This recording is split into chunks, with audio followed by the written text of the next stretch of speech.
Hello，大家好，我係謝雪心啦，大家可以叫我做 Stella 啦。咁我係22年畢業嘅，今年而家係讀緊香港城市大學 Year 3嘅 Psychology 即係心理學啦。咁今日我會同大家分享下我嘅學習同埋應試心得啦。咁因為我嘅高中 period 咧，大部分時間都係 COVID 呢段時間進行，所以大家可以參考下咁樣。咁我以前咧讀書嘅時候咧，我哋會有個 study group 啦，咁個 study group 咧就會係有一班人有個 WhatsApp group，咁大家將啲識嘅嘢抌上去啦，咁就會回答翻，大家會回答嗰個問題啦，或者討論個問題。咁呢個過程咧可以增強你對嗰樣嘢嘅記憶啦，同埋所知道嘅知識啦，因為你需要回答人哋，咁即係你本身要知道嗰樣嘢，係咁就可以增強你嘅記憶。咁而且我哋都會約出嚟嘅，咁約出嚟可以大家可以好似學術性討論咁樣啦，咁同埋互相監察，可以提高你嘅行動力咁樣啦。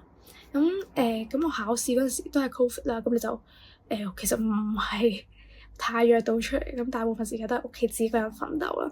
咁點算咧？咁我嗰陣時咧就係 set 一個 timetable 啦。咁個 timetable 咧就會有個今日係咩 target。譬如我今日要溫思說，咁我就一定要溫思說。我溫完之後先去溫其他嘢，或者我溫額外嘅課題啦。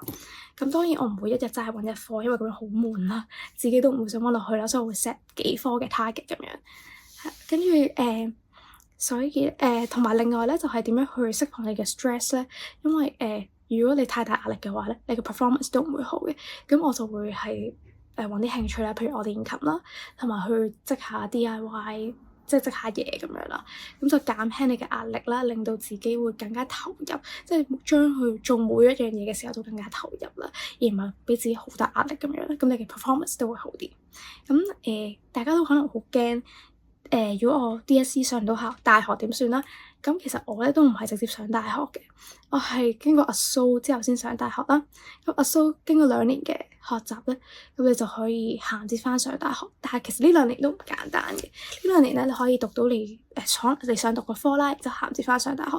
但係因為個競爭力其實競爭性好大啦，咁大家都要俾心機，而唔係 hea 住過玩下玩下就算，都要俾心機嘅。咁我嗰陣時嗰2年係基本上犧牲晒所有娛樂嘅時間，好少約人出去啦。我都係溫書同埋溫書同埋做功課，然之後就追 GPA，跟住之後先上到大學。係啦，不過希望大家唔好俾自己咁多壓力，揾啲興趣一齊玩下，然之後輕輕鬆鬆度過 DSE，但係同時都俾啲 target 自己，咁就 DSE 加油啦，大家加油！